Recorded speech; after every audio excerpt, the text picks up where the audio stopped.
have the number that we're going to have based on whoever signed up, and if people join, I'm sure I can just keep letting them in. I want to thank you all for coming. I'm Mary Dooley. I'm the guidance department head at Bridgewater-Raynham, and we want to make this presentation as painless as possible for you. We thank you for giving up the time to join us tonight. I have with me several of the guidance counselors, and I'm going to let them introduce themselves, and then we'll get right into the presentation.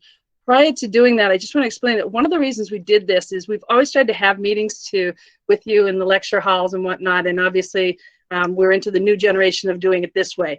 But one of the bigger reasons that we did the course selection explanation is we don't have that venue to sit with your children in a group and explain the process, or to sit with you in a group and explain it. And the freshmen this year didn't get that opportunity last year. They were kind of, you know, just not, this presentation wasn't available to them, and therefore we had to move right into getting them into classes and whatnot. So we want to make sure they're aware how to do it for the next upcoming year.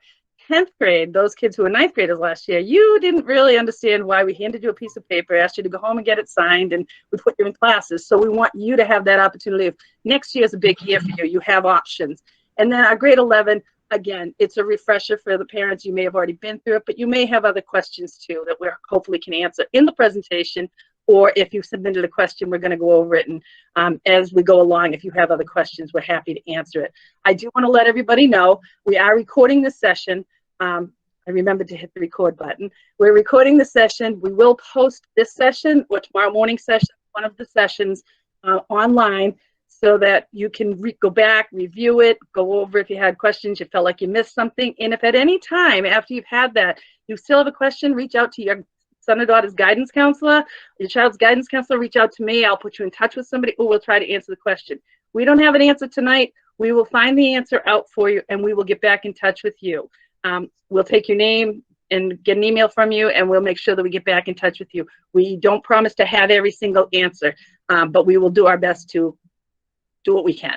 So tonight with me, the only one that's missing with us tonight is Miss Caro. She had a personal emergency that she had to take care of, so she's not here. She's one of our guidance counselors. But we do have with us Mrs. Hallgren. Hi, everyone. And we have Mrs. Smith. Hi, everyone. Thanks for joining us. Mrs. Redfern. Hi, everyone. And Mr. Barber.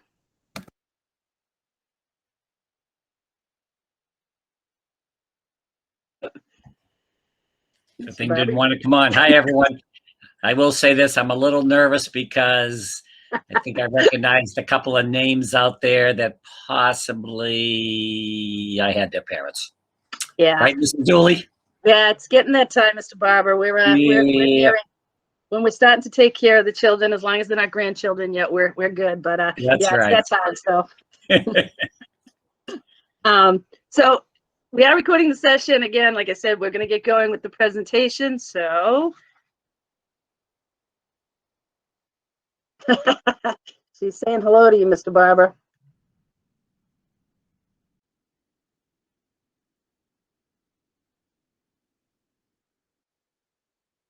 All right. So as you can see, we're doing our course selections, and this can be a little overwhelming. Basic things that you need to know, your graduation requirements. All students have to reach 115 credits over the course of their 4 years at Bridgewater-Raynham.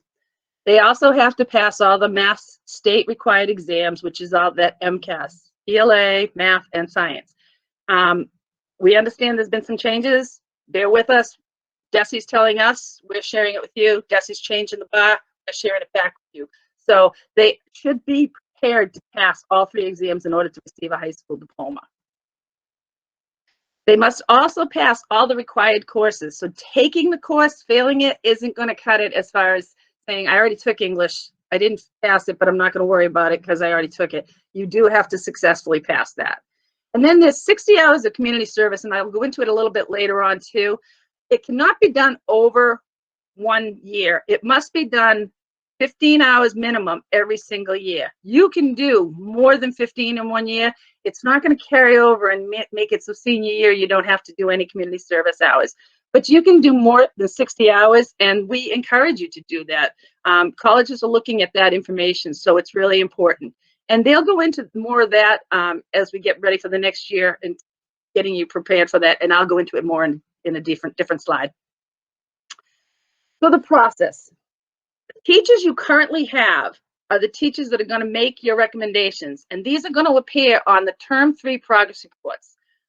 We encourage you to look at the progress reports and see what the recommendations from your teachers are. Now, students that are out there, and parents be aware of this, teachers may be talking to your students about your recommendations for next year, and they may be saying, I'm not prepared to recommend you for accelerated because you really haven't shown that you're really, working that hard.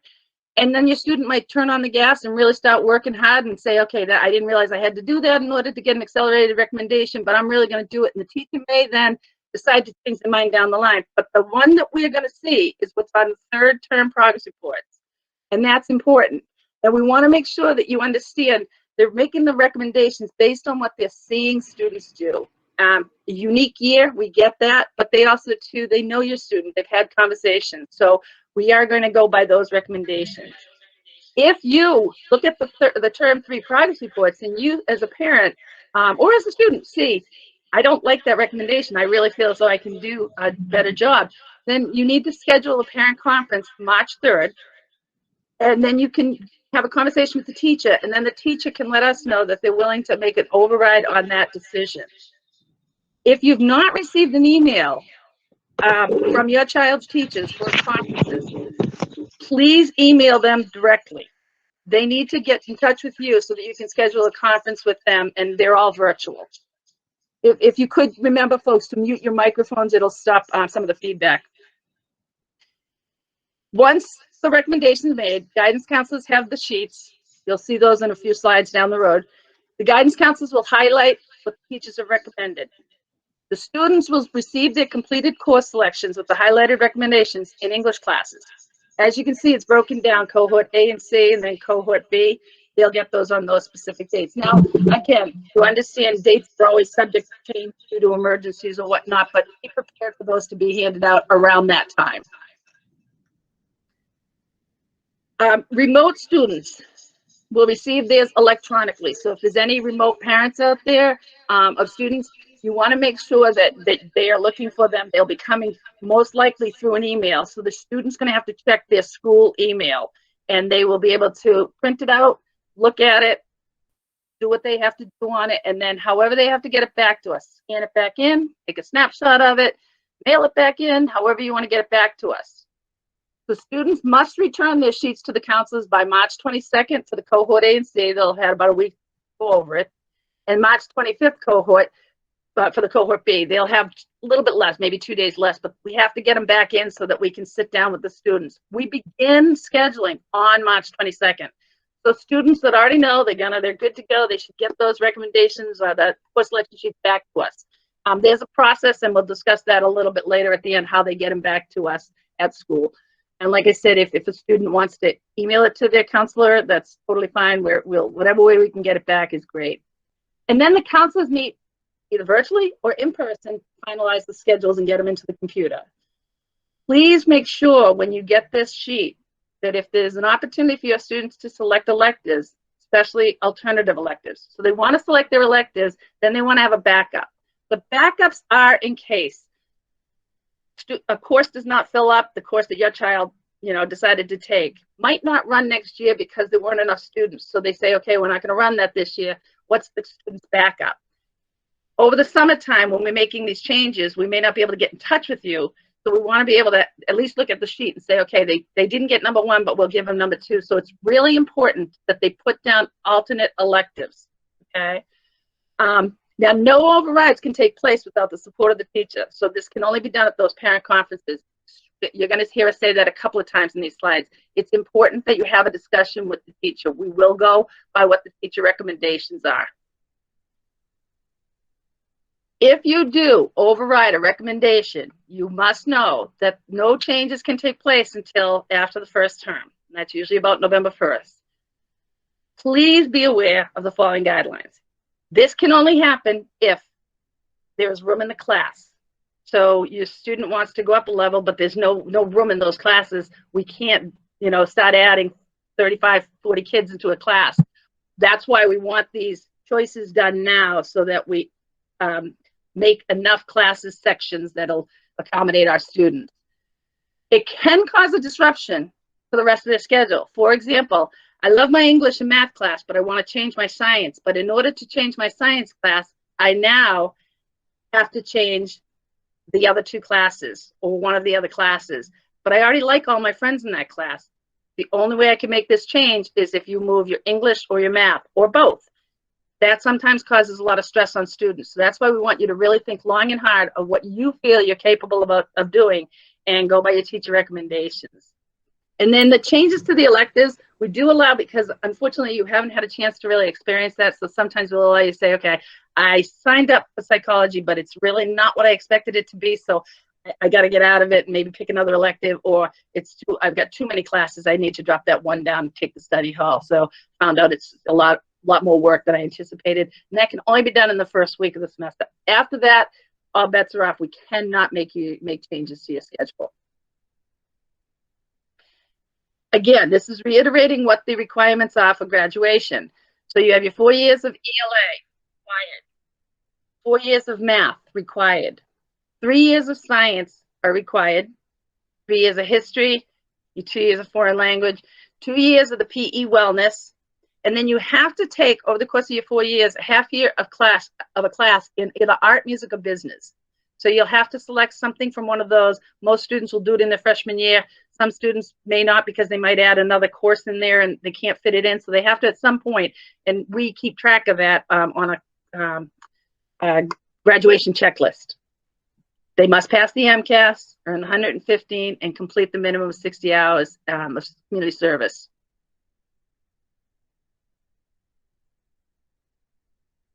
Sorry, mouse got away from me. Okay, required for grade 10, ELA, and math. The math for grade 10 students, so this is 9 going to grade 10. You're going to be required to take geometry, depending on what you take in freshman year. You may be going into the hybrid geometry algebra if you were in that class this year. So you're going to have to make sure they'll look at what you were in, and then the recommendation for next year teachers will make, and then we'll look at it, make sure we get you in the right class. The science is a requirement, and it most likely is going to be chemistry. Most students are taking biology right now, and that's the next progression, to take chemistry. And this lines you up so that you'll be able to take other sciences along the way. Some of the other sciences you're going to want to take are going to have requirements that you have to have met prior to. The foreign language is required for Spanish or French for 2 years, so we do it freshman and sophomore year usually. I highly encourage you, and I think the counselors agree with me, if your son or daughter is preparing to go to college, you might want to check some of the colleges. They often require 3 to 4 years. PE and wellness, and then your electives are optional, and you don't want to study. If you don't want to study, Holland will go into that in a little bit. This is what a typical sophomore sheet, and I apologize, but this is the best I can give you, but it gives you a visual. So the sheet will come. You'll see up here the required courses. We will highlight those courses and send them home. We will highlight down here for all the other recommended. Now below here are the electives. So grade 9, going into sophomore year, you don't have a lot of options because you still have a pretty full schedule, but you do have room for an elective.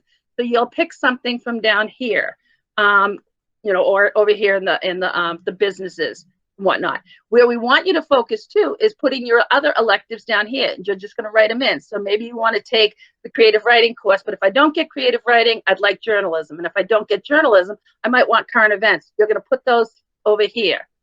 This bottom part is going to be signed by a parent and brought back to us. So the student's going to sign it, the parent's going to sign it. In here is a little caveat that just talks about, what's required for math and whatnot. Over here on the right-hand side, other levels and a little explanation about the levels that we have here at Bridgewater-Raynham. So this is a typical sophomore sheet. This is the one you're going to see. It will have the student's name on it, guidance counselor, and you'll be able to, reach out to us if you have any questions once you get the sheet. But this is the sheet you should be looking for. Grade 11. You start moving out of the requirements, but so you have a little bit more options, but you still have a few that you have to fulfill. English, your math. Algebra 2 is required for admission to the 4-year colleges. So that's something you want to consider if you decide you're not really good in math, but if you're thinking of the 4-year schools, you do have to take the Algebra 2. And if any of the counselors have anything they want to add to it, feel free to jump in at any point. Science is a requirement for the 3rd year, but you do have options now. So you've taken your biology, you've taken your chemistry. Now it's up to you kind of to look and see which route you want to go. U.S. History 2 is required, so then you will fulfill all of your history requirements. And your foreign language, again, we say it's recommended to continue on, but that is up to you, and it is dependent upon where you want to go to college, if that's your choice. And then the variety of electives are there. As you see, you get to be a junior, that sheet starts expanding a lot more. You have a lot more options because you started to fulfill requirements for your the next year. So this sheet, same as the sophomore sheet, but just with a few more additions, will be highlighted. As you can see, the recommendations at the top are only 3. Now you have all these elective things that you can choose, and you do have to complete a full schedule. Again, we want the extra electives over in the corner, and it still needs to be signed by the parent and the student. Grade 12, that's when you have all sorts of options out there. The only thing that you're required to take is ELA 12 and math. Now, if you haven't passed something coming up through the ranks, we're going to have you take it then. Or if you didn't take that elective freshman, sophomore year, we're going to catch you and you're going to have to take it that year. But, you know, you do have options. Science is recommended depending on what your future plans are. Social studies, a course in the social studies is recommended. And foreign language, again, check your college requirements. So if you already know that you're planning on going to a 4-year school, you want to check and see, do they require 4 years of a foreign language? As you can see, the senior sheet grew a little bit more than that junior sheet. So these are the sheets that you're going to be looking for from your students when they come home with the course selection sheet.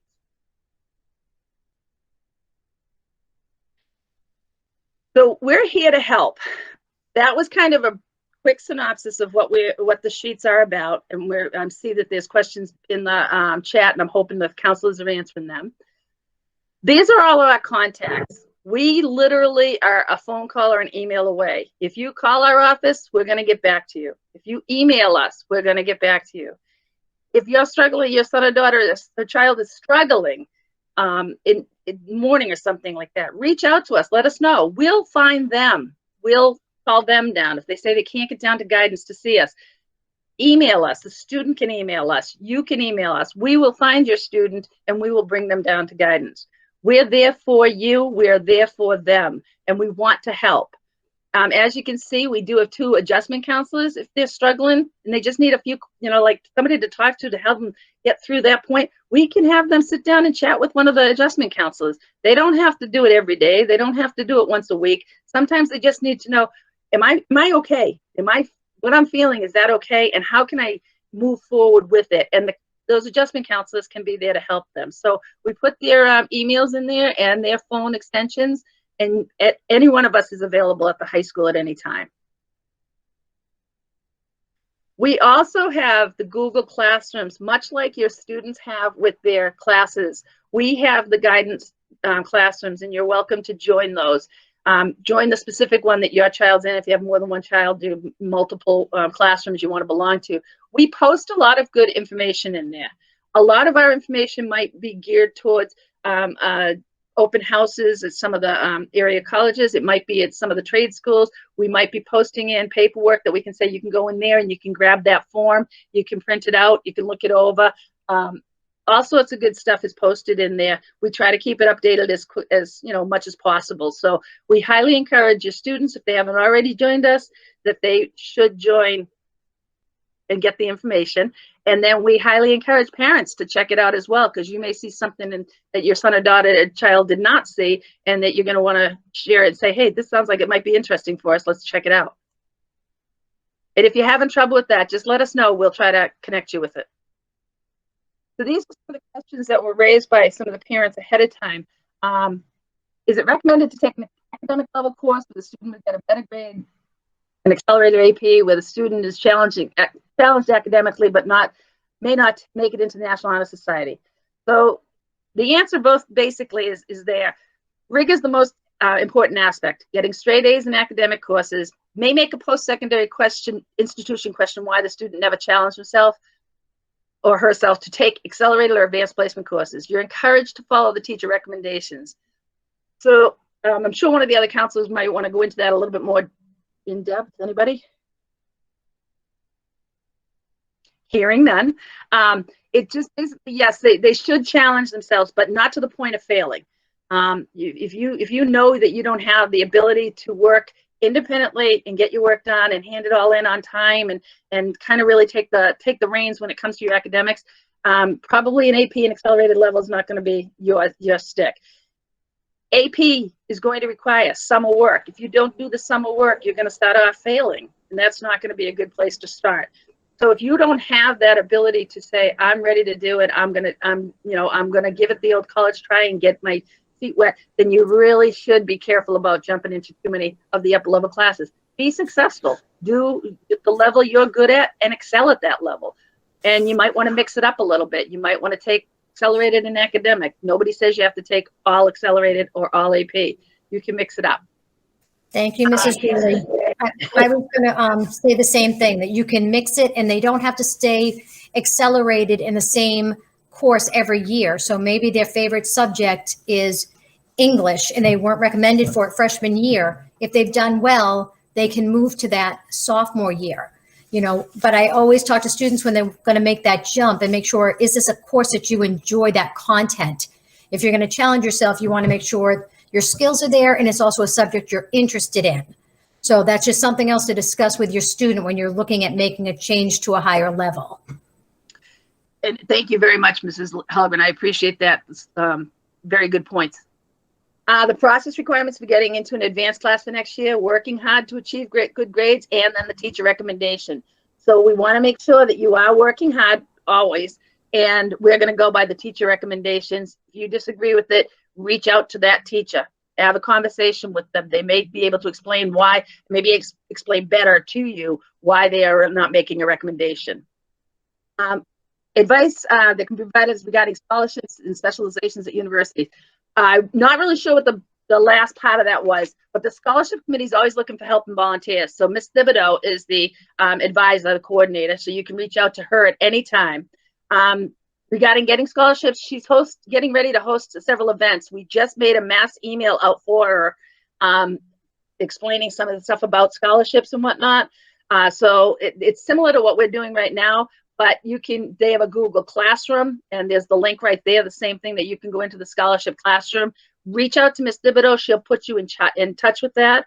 For other links, we have one that we use is FastWeb, and then the College Board. You can go in there and you can search for kind of massive nationwide scholarships. Mr. Barber, I know you deal a lot with the scholarship part of it too. Do you have anything to add with the scholarships? Mrs. Julie, well, Go ahead, Ms. Redford. I was just going to say, well, you unmute. I'm hearing a lot of students using niche, N-I-C-H-E, and they seem to be finding great success with scholarships on that website. Excellent. Sorry. There are numerous web pages out there for scholarships, and I will tell you the scholarship search is very daunting. Over the years, I have students that come to me and they'll ask questions and they'll say, I don't know where to start. My parents are telling me to do this. And I know over the years, parents help their students with their applications. So I guess the trade-off would be, I say to the students, if you talk to your parents and they want to help you with the college scholarship search, let them do that. You need to go into the websites. A lot of them, what they do is they have you put a profile in. Based on your profile, based on the student's profile, they will start sending scholarships to you that fit. So if there's a particular major, if there's diversity, whatever it might be. Now, some of them are very good at following that, and then at the same time, they'll send you more. But it's something that you really should start looking at in your junior year. You could certainly investigate earlier just to see what the websites are like. But you can't apply as a sophomore, but as a junior, you really want to get a sense of which ones you're going to go after and use. And a lot of them will let you sign up as juniors. You just let them know what year of your graduation is, so they're not going to be sending you a lot of things. But there's a lot of information out there, and then ultimately, once you start dealing with the colleges, you can you can deal directly with them about what scholarships they have available in addition to the financial aid. So, feel free to reach out and ask questions to us. At the same time, once you get close to the colleges that you're going to go to, where you've been accepted, feel free to reach out to their websites of that particular college and also to their financial aid office. So if you don't mind, Mrs. Dooley, I'd like to just jump in for a minute because there's a lot of questions about community service in the chat. So I just want to clarify. So because of the pandemic, community service was completely waived for the 1920 school year, along with the 2021 school year. So even though it said 60 hours in the presentation, that's under general circumstances. So freshmen technically will need 45 hours because no one's allowing students to come in and volunteer. Sophomores would need 30 hours. Juniors would be 30 hours, and then seniors the same. So even though I know that there was a lot of confusion about that, so we apologize. So I just was hoping to clarify that for everyone. Thank you. I apologize. I probably would have gotten it at the end. Thank you so much, Mrs. Smith. I appreciate you dealing with that. I saw a lot of questions popping up there, so I'm glad you were able to clarify that. So let's see. Okay, so the next one that we have is suggestions for electives colleges look favorably. It truly depends on your student and their interests and what they're looking for at colleges. Again, we highly recommend that you reach out to the colleges. A lot of them are having online chats and stuff. Reach out to the colleges, sit in on some of the meetings that we're posting in the classroom. The specific colleges are doing events. We did in the fall, and we're going to continue into the spring. We host events where we're doing them Wednesdays after 10 o'clock when the students are done with their classes. We're hosting them after school at 2 o'clock, where college representatives, the ones that are going to be reading your son or daughter's and children's applications, and they're coming there to answer questions like that. What are you folks looking for? AP, rigor? Are you looking for specific electives for us to take? It'd be a great opportunity, and we want the students to take advantage. I will tell you, and I get it, students are overwhelmed, but we had many of these in the fall, and several times it was myself or one of the guidance counselors and the rep, and there was no students. Several times students signed up, but then they didn't come. Those are the reps that you're going to want to make a connection with, because when you have a question on your app or a question about being accepted, that's the one you want to reach out to. So I can't stress this enough that it's important, if you have that opportunity, to meet that rep, make a face-to-face connection, get a name so that you have a contact. Hi, I'm Mary Dooley from Bridgewater-Raynham. I sat in on one of your presentations. Oh yeah, Mary, I remember you. We did have a couple of reps that gave out free admissions waivers because they attended the event, and I think the admissions people realize they're frustrated too because they're not getting the volume that they need. So they said, hey, if you come hear me talk, I'm going to give you a free application fee waiver. Awesome. Anytime you can save some money is a good thing. So don't pass those opportunities by. It doesn't take long. They don't keep you long. They try to be quick. They try to be respectful of your time. Mrs. Dooley, go ahead. No, go ahead. Now, I was just going to say that, especially for parents that are starting to think about looking at the colleges, quite a few campuses have opened up for on-campus visits. So if you go into the website for that college, under admissions, under visit, they'll give you the different options.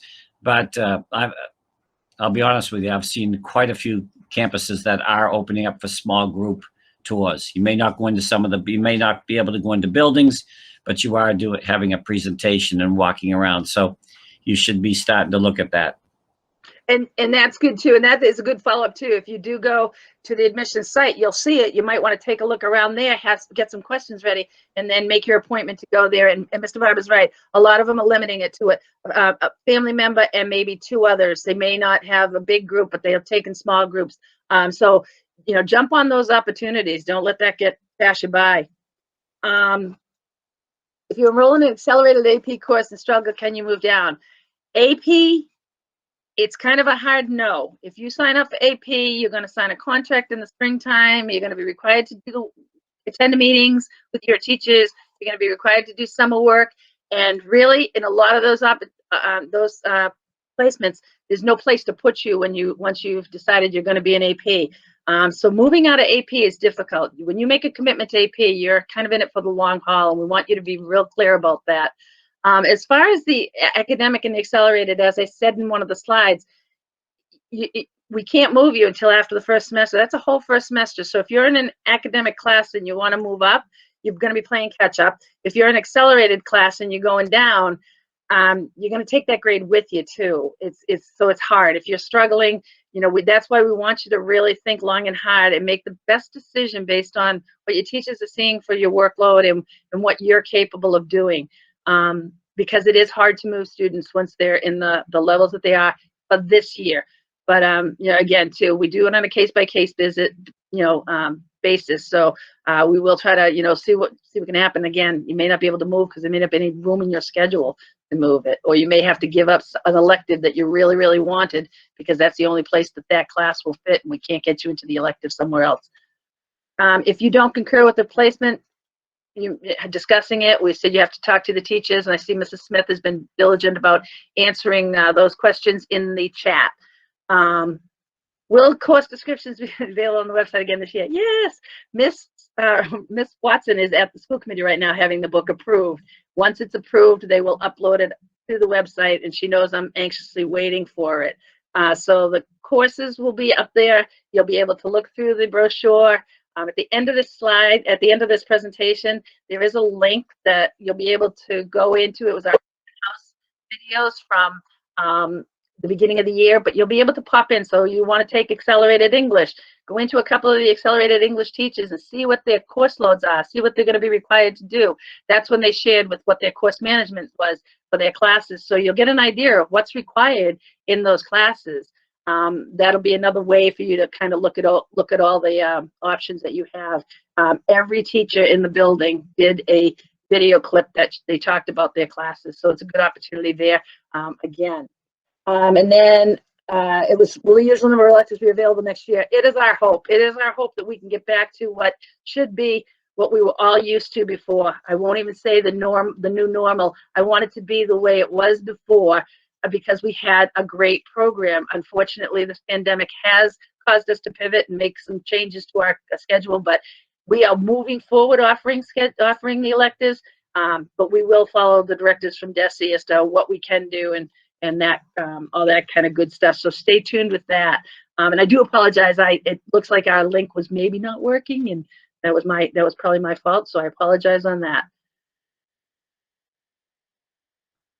Speaking about SATs and AP testing this spring, SATs are set through College Board. We had a nightmare last year with this in the springtime, and we're having a nightmare this year with that in the fall. They've been canceled numerous times, and College Board is working on their end to try to see what they can do. But we have talked to numerous colleges, and they're not putting a lot of weight on the SATs. There are some out there that still are requiring them. But we know that there are still a lot that are not putting a lot of weight in the SATs. They realize these students aren't able to take them. We've had students that just found out that the May test is canceled at some points that they places that they tried to enroll to take the SATs, and they're not able to do it. And Mr. Barber, I'll let you jump in there for a minute. I know you're pretty good about the SATs too, and thoughts. Yeah, my feeling is this. I agree with Mrs. Dooley. The colleges that were test optional last year, they've already come out and made it pretty clear that they're going to be test optional again this year. We have one state that we know of that's been hardlined, Florida, the state universities down there requiring the SATs. So if we have students that have applied there and they haven't taken the SATs, their application is not accepted. But I will tell you, including Ivy League colleges, everyone else will be keeping it, that from what we can see, test optional. Now, having said that, when we talk to our students, usually the suggestion is if you can sign up and take them, go ahead and do it. But when you fill out the form to register, don't put down any colleges that you want them sent to. You're just taking them to take them. Same with if you're filling out applications, and it asks, do you want to self-report your SATs? No, you say no. So basically, you take the SATs, you see the scores. If you think they are going to help you, then you can send them. That's why they call it test optional. If you look at it and say, my GPA, the correlation, my GPA certainly looks higher, then you don't send them. I say it's your secret. You only share it with the people that you want. If you think it's going to help you, great. If not, then not. Don't do it. You don't have to take the writing. In the past, any parents that have had students that have gone through this before, it's been SATs with writing or not. There's no more writing. You don't have to take the writing. I think they might be offering it in maybe one of the tests this year, but they're taking it out. Same with the subject tests. The subject tests are coming out. So it's just the SAT. So again, if you want to go ahead and try it, same with the ACT. If you want to go try them, take it, get your scores. If you want to share them with your guidance counselor, we can look at it and get an idea, the correlation, how it looks. If you get a certain score, we have a correlation chart that tells you that would be, equal to SAT to ACT. So that would be my take on the SATs. Don't panic about them. If as I said, Mrs. Dooley said, we've already had some canceled this year. We've had the May one canceled. It's not even close to May. And the May one in Middleborough was canceled. So we've had to, those students had to be informed and they're scurrying around. So if you do register, sometimes if you can register for 2 at the same time, that way, if one of them's canceled, you're all set and prepared to take the next one. And if one of them is canceled, you can always transfer it and take it in October of your senior year. Sorry for that long answer, Mrs. Dooley. No, I think that's great. The AP schedule has been released, and the AP coordinator is working with the administration to try to get this all squared away, to see whether the students are going to take the exam, how they're going to take it. And again, that's driven by College Board. So they're kind of letting us know bits and pieces. And so you'll know as soon as we know. I don't mean to sound vague about that, but we know we just had a meeting with the AP teachers just to kind of talk about this is what they're saying. And now let's move forward and until they tell us differently. But that'll be in May for the AP exams. I don't know if I can speak to that a little more if you'd like, Mrs. Dooley. thank you. So I'm the AP coordinator, lucky me. And all students are getting a form this week. So cohort A kids just got it. And cohort B kids are going to be getting it from their AP teachers on tomorrow and Friday. And this form will indicate students' plans. If they're definitely set on taking the exam, we need to know that. If they're unsure, we need to know that too, and we can still order an exam for them. If they know right now, like there's no way that I'm going to be taking the AP statistics exam at this time, I need to know that because then I can adjust the order at that point. Along with the form that they got a half sheet of paper with the AP schedule. It is 4 weeks long for AP. It's kind of scattered throughout the month of May. We fielded a lot of questions about MCAS and some of the exams because some of the exams fall on the same day as MCAS. And we can assure you that if you're a student, for instance, AP Chemistry is one of them. If your student is taking AP Chemistry and is supposed to take MCAS on that day, that student, those students are going to be moved to the cohort where they don't have that exam. So no students will be taking AP and MCAS on the same day. So lucky me, I handle MCAS, and Mrs. Smith and I work side by side. Thank goodness we get along because we've had to work at that schedule to make it work for the students. Dollars to Scholars Drive, I see Ms. Thibodeau about that. I think the drive is not happening, my understanding, and I believe that they are just selling raffle tickets. So that's my understanding. But again, I ask you to reach out to Ms. Thibodeau. She would be the one to get the definite information to you. Parent conferences held on March 3rd virtually. You need to sign up. We encourage you to reach out to the teachers if you haven't already heard from them. And then the rest of the year at this point, it's status quo. We have heard of no changes to the high school. Right now, we're just going to keep on plugging along and doing the best we can for all of the students at Bridgewater-Raynham. If my student starts accelerated class and does poorly, can they drop down? Again, I refer back to what we talked about. If there's room, they can go down. And we will work with them, and we will try to get them a tutor if we can. We'll try to give them all the support we can to help them make it through. But that's why we want to make sure that you think about this really long and hard about what level you're going to go into. Mrs. Yep. Can I just add into that? Just if you've never had a student that's moved down before, it's important for you to know they do have to wait until the end of that first term, and that grade does follow your student. So if they move to an academic class, but they got a D while they were in accelerated, that D will be there for term 1, and then it will end up averaged through the rest of the year. But some people thought that grade goes away, so we want to make sure you realize when you're making that decision that that grade will follow them. Yes, thank you for that. That's a good point. Do we have to pick a recommended class for next year? Yes and no. A required class? Yes, you have to take the recommended recommendation that they do. Oftentimes, you don't have to take science anymore. They can do AP Science. You don't have to. If you're not leaning towards one of the sciences that you need to do for future plans, you can opt to take something else. We will talk to your students about if you're going into nursing, although you love art, that's awesome. You should maybe take an art course if it fits in your schedule, but you absolutely should be taking science and math courses, the engineering type of things. But then again, too, what if you are going into the arts? Then you're going to want to take the art. Maybe you don't need to take quantum physics.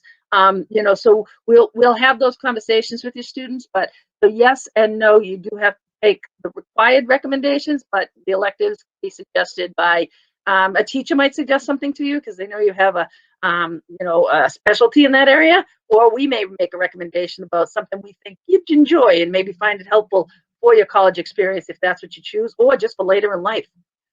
Do parents sign off on the election? Yes, we want you to sign off on the selections.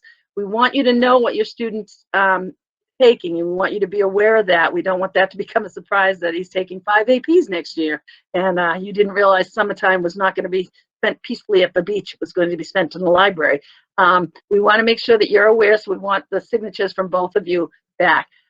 If you don't sign it, if we do get it back, and we are on a time schedule to get the schedule done so that we can be up and running, we will go ahead and do it, but most often the guidance counselors will reach out to you and say, your son and daughter handed in the sheet, you didn't sign it, I just want you to be aware, this is what they're going into, and then you might have to have a discussion, but we do have a time frame that we have to finish the schedule in order to get everything ready for the following year.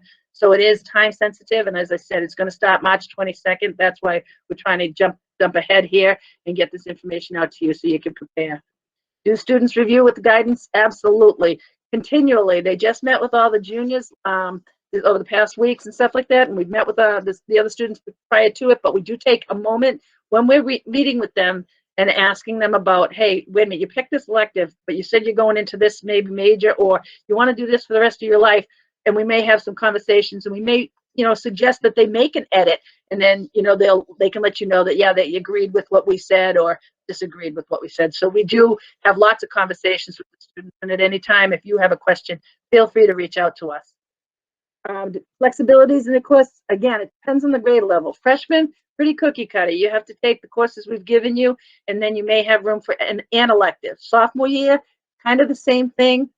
Juniors, you start getting a little bit more freedom, and then by senior year, you have a lot more flexibility in your schedule. Can students take a course in a particular major? I'm going to guess that you're asking, could they take something in science because they're really good in science and want to take 3 or 4 sciences? Yes. If they have room in their schedule and they want to, take several of the classes, they can. If that's the question you're asking, if the person's on and I'm answering that incorrectly, please throw something in the chat, or at the end when we have a Q&A, you can certainly let me know.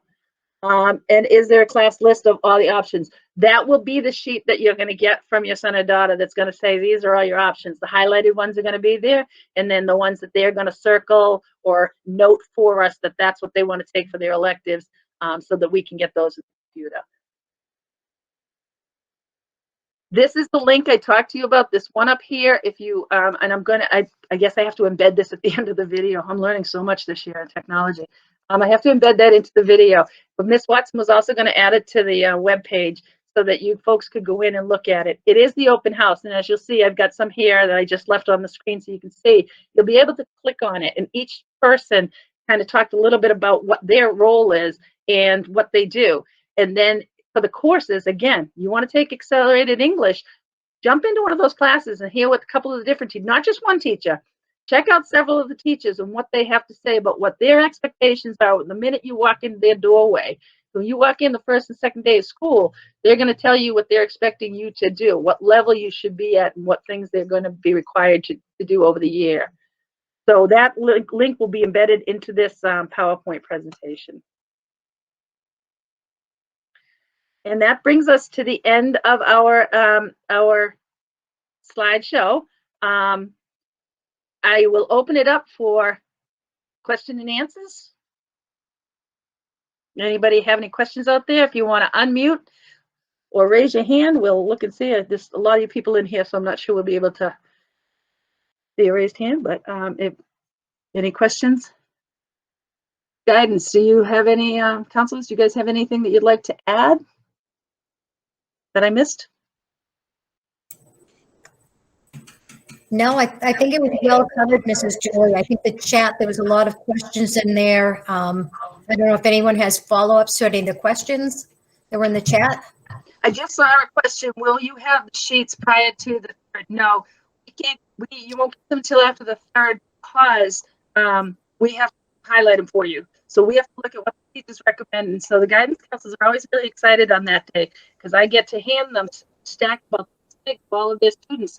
And I send them home over the weekend and I say, highlight all weekend long. And then they come back in on Monday and we dole them out to all the students. So we don't have the sheets. They'll be in this PowerPoint. They weren't very visibly. I mean, certainly if you have questions about that, we can probably give you a blank one, but the ones that you'll get that'll have the highlighted recommendations are going to be after parent conferences when the teachers have posted their recommendations.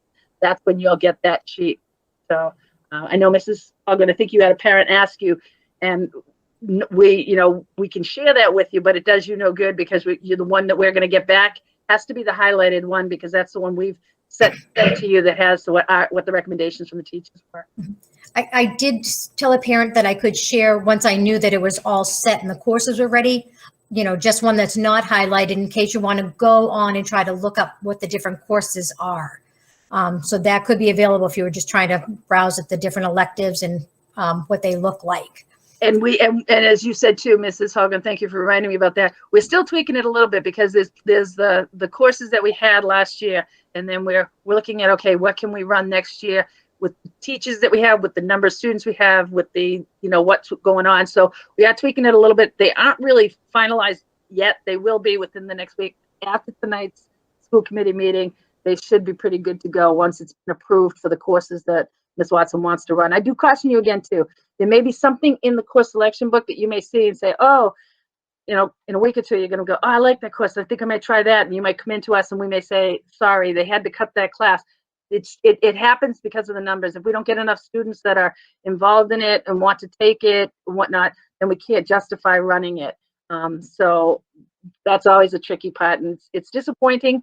It's disappointing to us because we see it on the students' faces, but it's disappointing to the students. So we just caution you to, that's why we want you to pick alternatives too. The other thing too is when you get those recommendations on the progress report, that's the time to reach out to the teachers right away. Don't wait until after the forms come back. The other is, and I can correct me if I'm wrong, if your son or daughter has been recommended for accelerated and you would like them to take academic, you don't have to go to the teacher. You can just make the change. And I would suggest that you initial it and then sign the form when it comes back to us, then we'll know that. Yeah, and again too, I'll piggyback on that. We do get sometimes the students, I know I was recommended for accelerated, but I really couldn't do it. We want you as the parent to know that, hey, they're jumping down a level. That's okay. They feel that they can do it. So, you might get a phone call and email from us, but we may just say, if you signed it and just said, I'm okay with this, then we're going to understand that they've made that change to the levels. And that happens too. We all want our children to do best, but then the student goes, but it was a nightmare last year, Mom. Remember when I was coming home every night, I couldn't get out of the class that I was in. So they might remember a little bit better than we do as parents that, oh my gosh, you're right. I don't want you to go through that again this year. So Again, the changes, don't wait until you get the sheet. When you see those recommendations, have that conversation so that you can, when you can, the parents will, so you as parents can have that conversation with the teachers. And when it comes to like backups or alternative classes, more is definitely better than less. Unfortunately, this year, a lot of the classes didn't end up running, and some students had 4 of those classes, and they might have only had 2 backup choices. So then we would either like be scrambling to email the student and try to get in touch with them, or pick random classes. So even though there might only be like a couple of lines, because once you get the sheets, you'll see they're like jam-packed with information. Like, have the students, like, and students listening out here, write multiple choice 1, 2, 3, 4, 5. And it's not always, oh, I want sociology, but if I don't get sociology, I want this class. It doesn't necessarily work that way. It could possibly, but if you're in a situation where multiple classes are not running, or due to enrollment, the class is running, but you didn't get in, we might need to pick and choose from those different electives. So yeah, if you can choose more backups than less, that would really help us out. And to add to that too, sometimes too, it's not even a course gets dropped. There's sometimes conflicts. We work really hard on the schedule to try to avoid, but sometimes students might be taking like 3 or 4 APs, and it conflicts with that one elective that they really want to take. And we're going to have to make that, you're going to have to make that decision. You want the AP or you want that elective? And students sometimes it's a hard decision to make, but there's nothing we can do. So what happens is then we have to contact and say, hey, one of your other electives is going to have to suffice for that. And if they didn't take something, that can be frustrating. And then they might miss out because they didn't let us know ahead of time. Where you're waiting 3 weeks, it can be too long before and then that class gets full, so we can't get them in. So it is important to do that, to let us know. I think we just had another question come in. Yeah, the plan, I think, is to go to a rotating schedule with the drive. I think it's to get back to the way it was. Again, I think that's all going to be dependent upon what we get from directives from Department of Ed, if we're all back full time, and if that's the way they find it works better. But that will come from the administration. But I know the talk is that, yeah, to get back to the regular schedule that everybody was used to, which will give us a little bit more flexibility. Mrs. Julie, raise hand. Who's raised hand? Who's raised hand? And Go right ahead. Mary, this is Joe Nichols. Hi. Question on electives. Yes. What is the process that you guys go through in terms of deciding who gets into the elective and who doesn't get into an elective? Who invited Joe to the party? No, just So there's kidding. 25 spots and there's 28 students that are willing to sign up for the course. I mean, what's the process the 3 that get bumped, I guess? So that's always the hard part. The computer will spit out once they've got enough students in it. I don't know how that does that. It's behind the scenes for me. So your students might automatically, and it'll only take those kids. If a course is overloaded, for example, if it does take in 35 kids and there's only room for 30 students in there, we have that hard decision. But pretty much what we'll have to do is say that the underclassmen will be pulled out because they have an option to get that course the next year. And we'll keep the upperclassmen in there. But sometimes too, it comes down to, okay, we have to move this student because of that schedule. So there isn't any definitive answer to that. I don't know if one of the counselors wants to jump in, but I think I've explained it pretty clear. The computer will do its job and keep only 30 kids in there, hopefully.